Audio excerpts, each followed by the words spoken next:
Hello, this is a Zoom webinar, and my name is James Green of Uber Solar, and the subject of this is how much does solar cost and what do you get for it? And in that respect, we're going to look at a number of slides because it will help. So I'm just going to share the screen.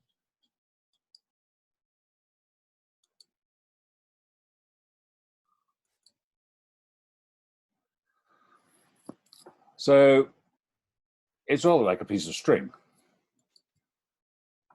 You can spend a lot of money, but in life, you get what you pay for.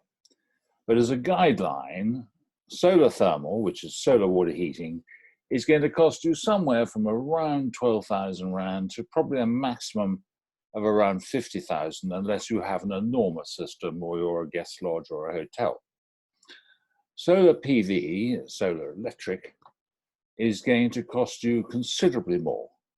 In a domestic system, it will typically be from 80,000 to 500,000, and systems can get very much more expensive than that. So here's an example of a large solar water heating system. It's actually 96 evacuated tubes on 450 liters, much bigger than the average. And here is an example of a domestic solar PV system showing not only the PV panels, but the reworked distribution boards and all of the electronics, the inverter, the battery pack, the controller, etc. Now, the golden rule for you to remember is that saving energy is much, much cheaper than generating it. And solar water heaters create hot water using solar irradiation, thereby saving kilowatts, while solar PV generates direct current from the PV panels, which is then converted into alternating current, or AC, by an inverter, and then is used immediately or is stored in battery. Now, there's quite a lot of wastage in that side, but it's a more sophisticated technology. So if we look at your electricity at home, we will see that actually water heating is the area which is the most important in terms of the amount of electricity you consume. It's around 35 to 60% of your monthly electricity bill. In fact, in winter, it will be slightly lower in terms of percentage terms, probably around 40, and in summer, it will probably be around 50%. Lighting and other loads, such as TVs, computers, your router, electric fences, fridge and freezer, is not more combined than 15 to 20%. And the problem comes with anything which uses heat or generates heat, such as a washing machine, a dishwasher, an iron, a tumble dryer, an electric oven, kettle, hairdryer. They all draw big amps and are best kept on the mains unless you have a very substantial PV system, which is going to cost you a great deal of money. So one of the reasons for this is that solar thermal is actually much more efficient in converting solar irradiation into kilowatt hours saved than solar electric is in terms of generating electricity. If you compare the two, solar thermal is 40 to 60% efficient, converting the energy that is hitting the earth, and solar electric is typically 15 to 20% efficient. There are a few systems which can go slightly higher than that, but it's been 15 to 20% is the average which you have to work on. Consequently, it comes down is that solar PV is much, much more expensive, and it has a payback period of 8 to 14 years in a domestic system for a hybrid system. If you were talking as a business, a factory or a warehouse without batteries, the payback would be considerably less.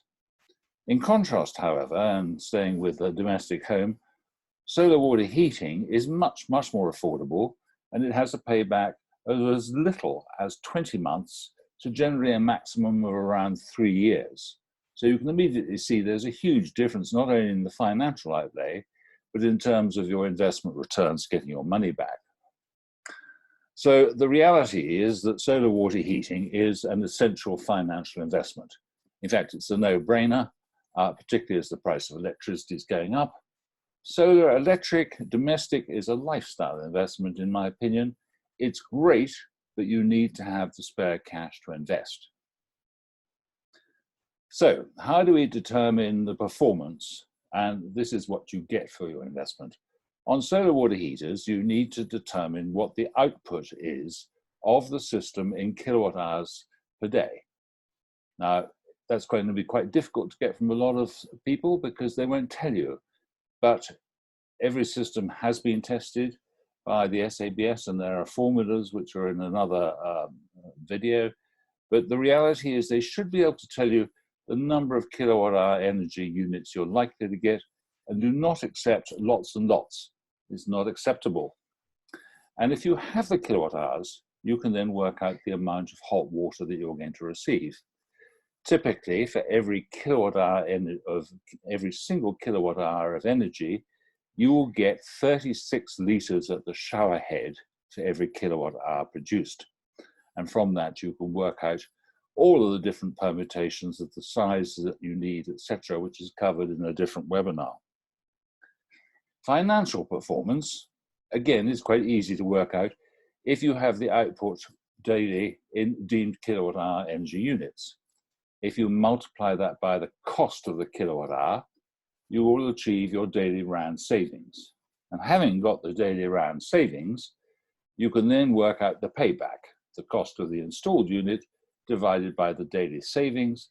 And then, of course, as electricity prices are going up, the savings each year will be going up, which will bring the payback down. So that will determine your payback point when we talk of 20 months to 3 years. Your return on investment, the investment returns, are calculated basically on the same basis. You take the projected financial returns from saving electricity and the cost of the electricity, and you divide it by the cost of investment, and that will give you a percentage return on investment, which will make any other type of investment look really rather stupid. So why will the investment returns be so spectacular? I mean, very simply because the price of electricity in South Africa is going to continue going up and up. There is no other way. It has to go up. We're looking at several 100% since a few years ago, and every year the prices are going up because Eskom have to put the prices up because they need the money. Why will the returns be better with Uber Solar? Well, this is a sales pitch, but basically our performance for both water output, electricity, and financial savings are highest for every size of solar thermal system.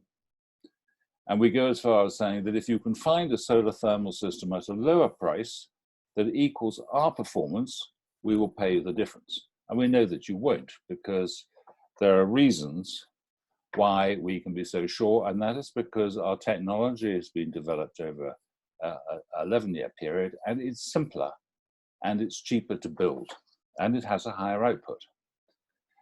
On our website, you'll find lots of information, and indeed, when we give you a quote, we'll send you all the information, and there are a number of other webinars which show the various different sizes of systems, the number of people they're suitable for, the costs, the estimated savings over 10 years, the size of tanks, where the plug-and-play approach of being flexible, it can be a retrofit using your existing tank or a complete new system. So it is truly flexible in every respect.